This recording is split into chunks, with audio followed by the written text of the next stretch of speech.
عورت کے ساتھ اگر بانجھ پن کا مسئلہ ہے یا بے اولادی والا معاملہ ہے، احساس کمتری کا شکار ہوتی ہے اور پھر ایسے عامل بابوں کے ہتھے چڑھ جاتی ہے کہ جو بالکل شریعت سے نابلد ہوتے ہیں۔ میڈیکل سائنس حافظ صاحب یہ کہتی ہے بعض اوقات ہارمون ان بیلنس ہونے کی وجہ سے جس میں حمل ٹھہرتا ہے وہ کمزور ہو جاتے ہیں۔ صحیح۔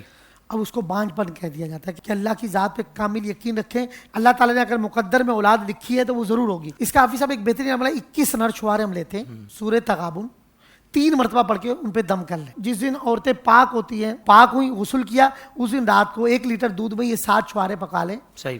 اور اس میں 4 عورت کھا لے، 3 مرد کھا لے۔ 3 مہینوں کا یہ عمل ہوتا ہے۔ اور ان سے گزارش ہے ایسی خاتون جن کو کہا جاتا ہے کہ عورت بچہ پیدا نہیں کر سکتی، کوئی میڈیکل پوائنٹ ہے، تو سورہ مزمل عصر تا مغرب 3 بار پڑھیں اور روزانہ 3 ماہ تک یہ پانی پئیں۔ الحمدللہ چھواروں کا ایسا بہترین عمل ہے کہ اللہ کے فضل سے اللہ ان کو خوشخبری عطا فرما دے۔